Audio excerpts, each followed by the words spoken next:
Okay. So this is just the feedback part. How, what did you like of this empathy circle? And maybe I like, I wish, what do you wish for? Any kind of want to take a round?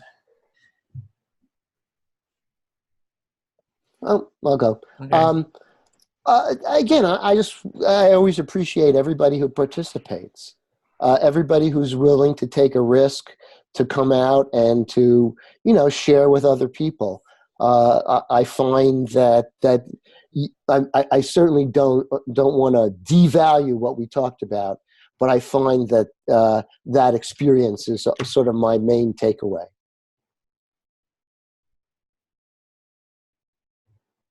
I Mm. always like the variety.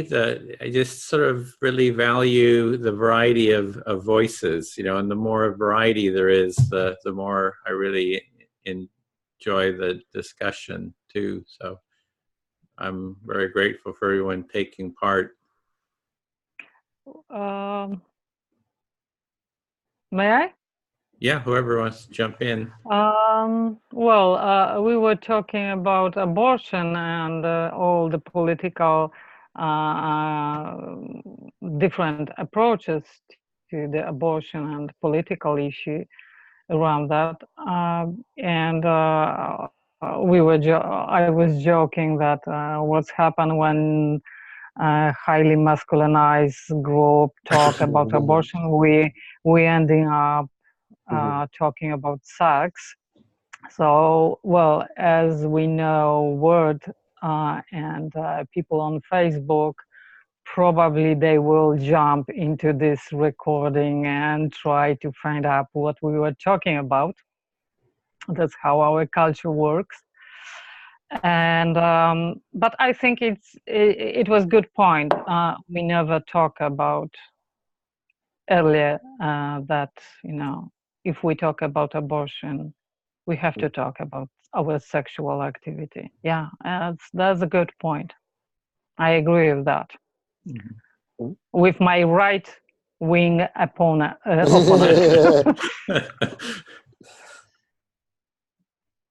And I do want an addendum here. I do know amoebas don't have sex. I just was grasping for something. Even when I said it, I knew it, but I needed something very primal. So you said primordial, and then you think in simple life and single cells, and it's I was just messing with you. I know. All right. I think I haven't been to one of these in a while, and I got a Saturday free, and I might have next Saturday free because I'm in between jobs again. Great. But yeah, this is good. This is good. Yeah, I just mainly want to jump on here. I'm not sure how many people you guys have had since I've been gone, so I wanted to jump in here and keep you guys in check, basically. And it's all right. Keeps me in check as well. Mm-hmm. Keeps me in check as well. And I tried, and I realized I just wanted to throw out that I'm not a perfect individual. I mean, a lot of people, I'm in a different culture out here in the West Coast. People are just more open about stuff. And I'm from like the deep South. So that's obviously going to show, in my relationship with certain subjects and stuff. And I don't feel bad. It's just, I feel like that's just who I am, and I just question sincerity of not you guys, but some of the topics that you guys do bring up, other people do not talk about in good faith, so to speak, that they really have selfish motives behind what they're talking about. So when I attack it, it's not really attacking you guys. I'm just unearthing things that I've seen bad faith actors use on the same topics. And I guess you probably experience the same things I talk about with people on my side that are bad faith actors. There's bad faith actors on both sides everywhere. So empathy circles are a good way to clear that up, even though a bad faith actor is probably not going to stick around in empathy circles very long. So I'm not sure if it's a cure for anything, but it's a good moment of clarity at least. Yeah, so let me just reflect it since I see Carolina is struggling to hear that. So you're just talking about that that maybe some people don't come into a discussion with a good faith, with, you know, so honesty and really trying to solve problems and really be open and honest. And so you're just addressing that problem of bad faith actors, and that the empathy circle is a good practice for, I guess, for addressing that. I guess it kind of helps kind of resolve the bad faith aspect. Helps weed out. Weed out. Oh, because they Weed might out. not, bad faith people might not come back then. If they can't kind of manipulate and control, they might not come, you think they might not come back. Yeah. Well, The format helps with that. That's one reason why I like it. Yeah, and I think the format is whatever you want to say is fine. I mean, you can be judgmental, you can be nasty, you can do anything you want. It's not a safe space. It's not politically correct. So whoever you are, whatever you want to bring to the table, I just want to really say it. You can bring it, and whoever you're speaking to will hear it and reflect it back. But then as a speaker, but as a participant, you've got to take whatever they throw at you too and be able to empathize with that. So I do see that it kind of can transform that bad faith, you know, kind of, that people kind of start developing trust, and then they start actually being kind of more open and honest as they feel heard and seen, and know that whatever they throw out will be heard and reflected. So if I may, I have kind of problem with believing that there are people with bad faith and they try to kind of explode, blast our meetings.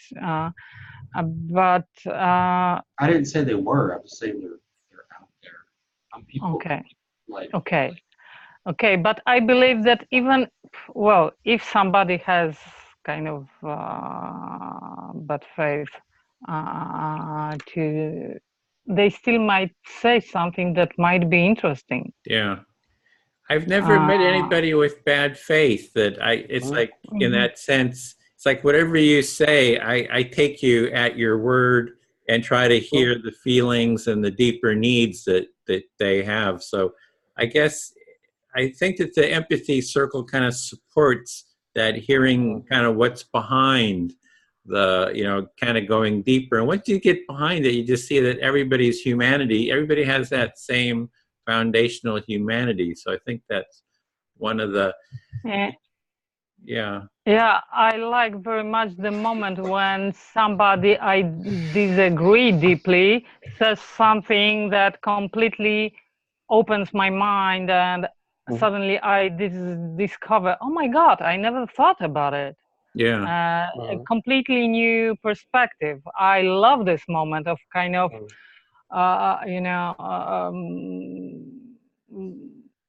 I don't know how to call it actually, but this revelation is very or insight. Yeah, kind of revelation. Yeah. Some people call that the aha moment. Yeah, aha moment. Yeah. That's great. And then this empathy dialogue gives much more chance to that, to have this aha moment. I love that. And I think that one of the strengths is that people who are manipulating, why are they manipulating? To be heard. Yeah. And so, like this format allows them to be heard, and helps them, and me too, drop those defenses. Yeah. I had done an empathy circle with Sam Vaknin, who's sort of a go-to guy for the media as a psychopathic narcissist. And so he wrote a book about narcissism. He talks about narcissism. And I did 2 empathy circles with him and just listened to him. And we actually had a great conversation. You know, he'd never been just heard, because he talks about the narcissist trying to get narcissistic feed. You're trying to get the attention from someone else. And here, you get all the attention as you want. I got to go. Okay, so we'll end there. So great to see you.